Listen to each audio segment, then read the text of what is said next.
If you have been watching my video before and you think that this video you're about to watch now is going to help you in one way or the other, please, I need a favor from you. And what I need from you is just that go down to the comment section and type Matchem. That's all. Thank you for doing that. I want to see those who will do that because I will compare the number of views this video will have. I will compare it with the number of those that will comment Matchem. Just type Matchem in the comment section and that's all. Thanks for that. All right.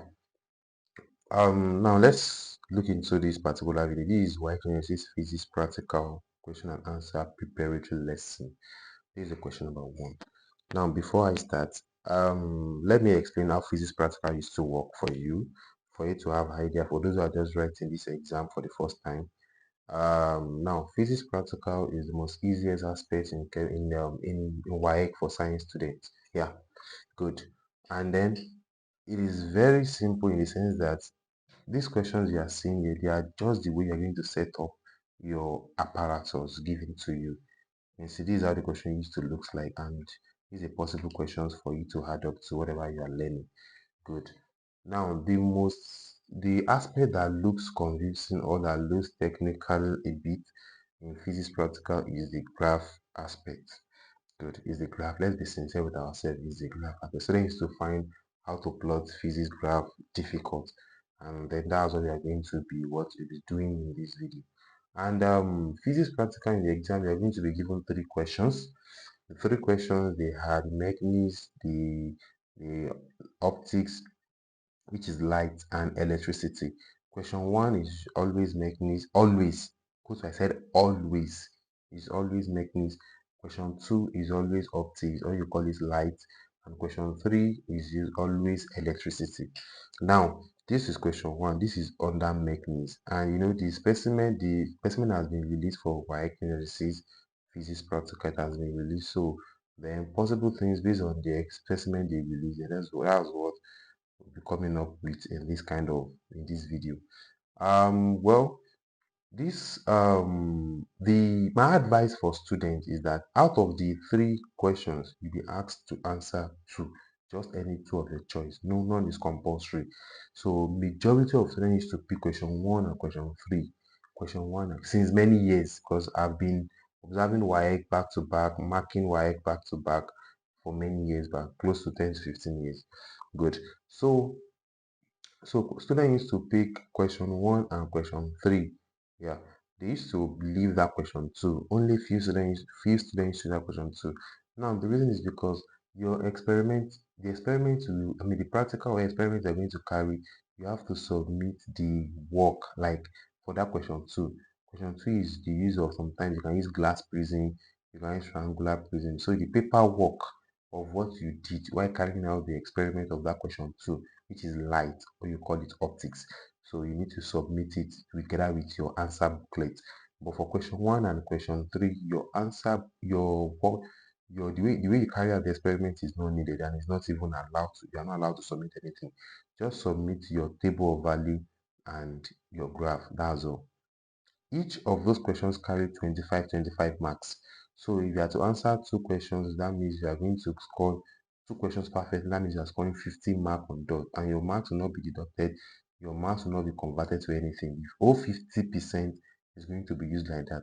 So question 1 is 50. Question 1 is 25 marks. Question 2 is 25 marks, and question 3 is also 25 marks. So if you have to pick any 2, that makes it 50. You have to pick only 2, that's 50. So this is question 1. All students used to answer question 1. All, in fact, I've not seen students that will not answer question 1 because it's the most simplest aspect. Question 1 is the most simplest aspect in physics practical.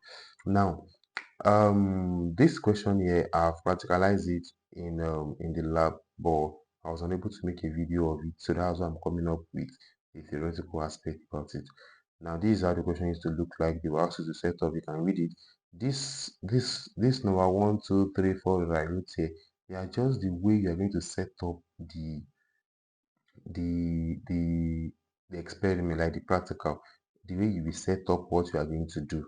So you can, it's on your screen, you can just read it out, read it in your mind. So you can see it here. You can see it here. Now read it very well. So this is just the way you are going to set up your the experiment on that day. yeah, which is going to be on Monday. So you're setting up it like, I mean, you're going to set up it like this. Now, the beautiful thing about physics practical is that WAEC even told all schools that you can group yourself into, I think, five. I think maximum of five. So imagine, even if you don't know how to set this thing up, maybe among your group member, your teacher can just put those who knows how to set up this thing very well. They will just put him or her among your group. So only one person will just quickly set up this thing, and all of you are going to make use of the same readings. Do you understand? So like I said, why physics practical is very simple. It's very easy. It's allowed. And there is one thing in the specimen released. They said if a student, if a group, a particular group, were not able to get up the setup, like the setup of the experiment of the whole thing, if you did not get the setup within the first, is it 20 minutes, or I think 20 to 30 or 40, and then I think 20, 30 or 40 minutes, that the teacher can come and assist you. Yes, WAEC allow, like it is real. That's what WAEC wants. So imagine if you are still unable to set it up, your teacher can come along to check up on you, that what happened, why are you not setting it up, what can I do for you? Okay, you have to do this. You can see. So physics practical is very easy. The only tedious aspect is the graph aspect, because nobody will help you to plot the graph. Nobody will help you to plot the graph. And even the table itself, since there is a pattern that they look for in your table. Once they say that you fall, once they say that you are following the pattern, you're following the trend, so they'll give you a full mark. So it's a very simple thing. But you have to know how to plot graph, but that graph is not something kind of easy like that. All right. So I believe that everybody has read this question properly very well. So now let's go to what to do. Okay, let me start by reading from something here. So they said, let me start from here. This place has been read. They said, suspend the mass of emblem from the spring, record the new position x2, calculate the extension e is equals to x2 minus x1, display the mark. Okay. Then question A says that use the stopwatch. This is under mechanism, as I've said, that this is mechanism. So use a stopwatch to time 20 complete oscillation, determine the period, which is letter T, other letter T, then repeat the process for remaining masses, which is what, 20 gram. Remember that you already used 150 gram here. So 20 gram, 250 gram, 200 gram, 250 gram, 300 and 350. So tabulate your readings and then plot a graph of T square on a vertical axis and M on the horizontal axis. We are asked to determine the slope of the graph. Good. Now, I'm trying to bring out a table here. So this table here, we have the serial number. So the serial number here is here. Then we have the mass in kilogram. We have the E. We have the time. We have the T, calculate that T, that's the period, and we have the T squared. So let me read this very well like this. Like this.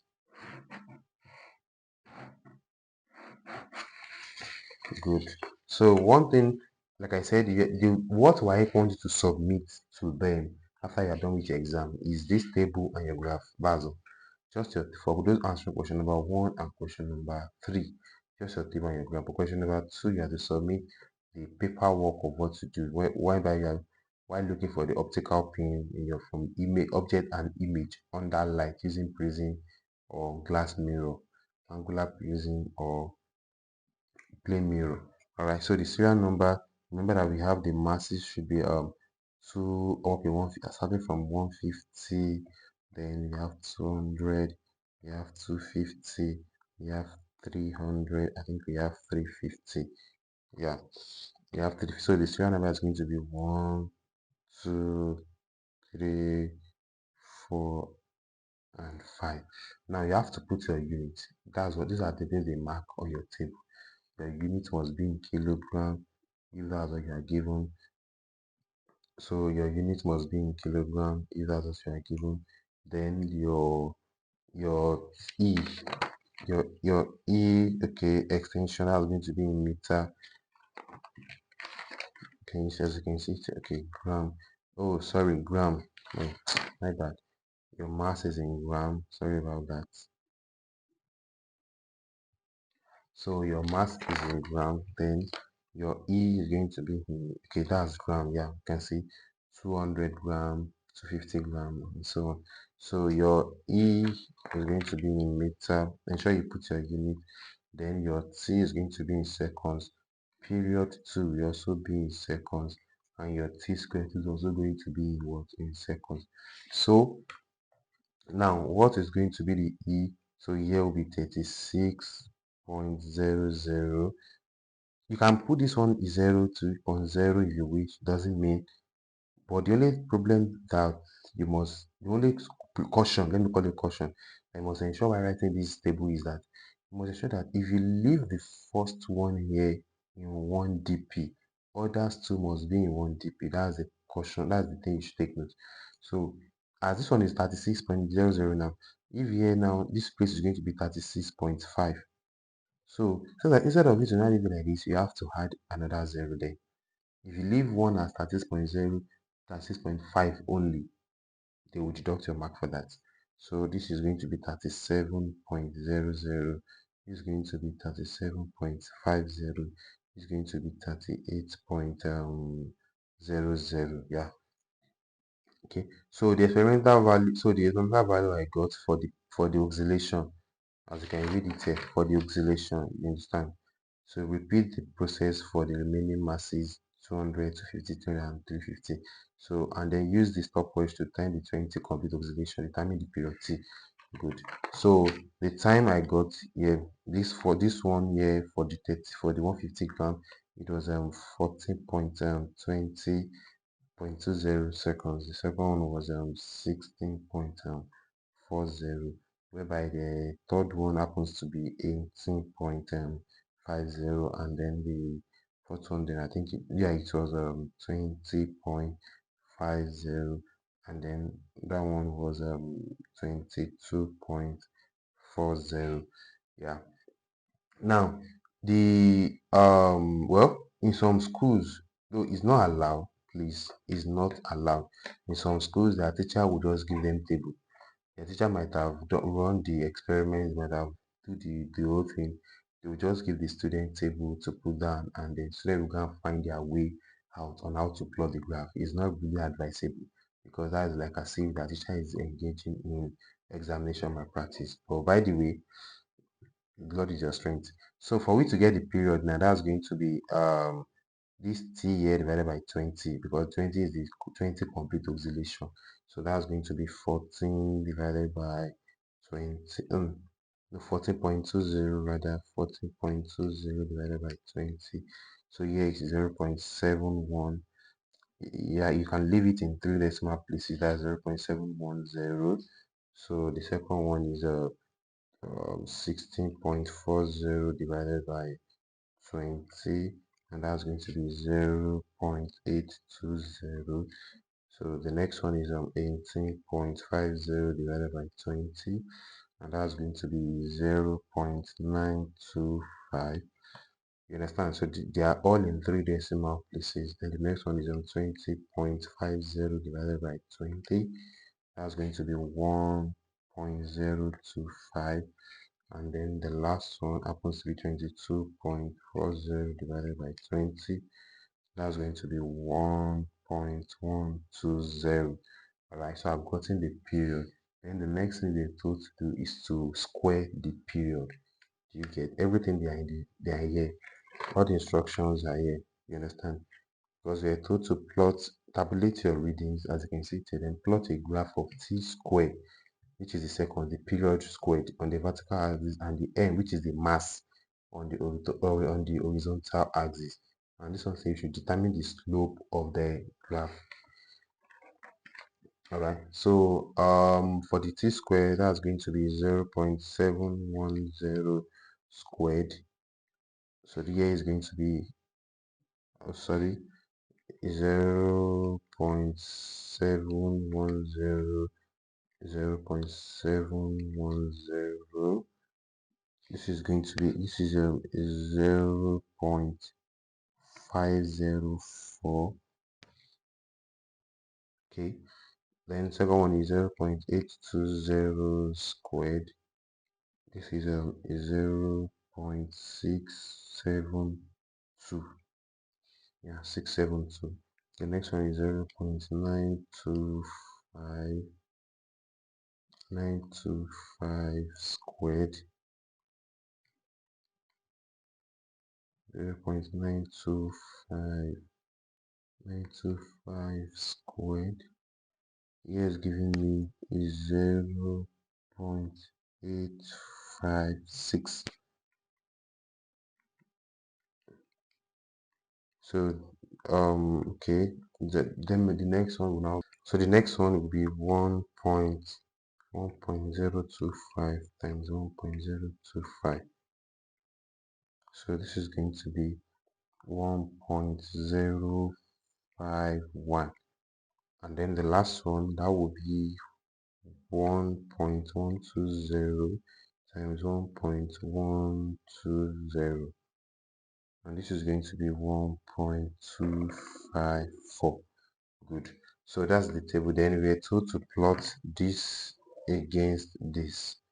That was the instruction we're going to plot. So I'll be ending this video here, whereby I will title this video part A. Then in the part B video, that's when you're going to learn the plotting. So if you need the part B video, please let me know in the comment section by typing you want part B, or just type part B, and I'll send you the link for the part B immediately. My name still remains Matkem. For student writing biology practical, we are planning to hold a virtual class, like a virtual master class on Zoom, for those preparing to write biology practical, which is going to cost 1,000 naira only. 1,000 naira only. So student has been paying. Mind you, Zoom can only occupy 100 participants. So if you're interested to join the biology practical master class, whereby we'll be revealing some possibilities they can ask you based on the specimen released and the area of concentration you have to take notes when preparing for exam. The class is going to hold a day to biology practical in the night around 6 p.m. And it might finish around 8 or 9. So a day before the biology practical is going to hold on Zoom. So payment is 1,000 naira. If you are interested to join, then make your payment to this account number 8068435809. You are paying into Palm Pay, and the name you are going to see there is Adeboyega Lukman. So that's the name you are going to see there. After payment, then send your receipts to this WhatsApp number 09155102818. So after sending your receipt, then write under the caption that it is for biology practical masterclass, and I'll firstly add it to the group. Then by 5 p.m. or a day, or on that day, or 6 p.m., I'll send the class link, the Zoom link, Zoom ID, and Zoom password for you to join. After you have done this, ensure you download this app on your Play Store or Apple Store, the Zoom Workplace. So after downloading the app, ensure to sign up. Sign up after downloading the app. Then we see you in class. Bye.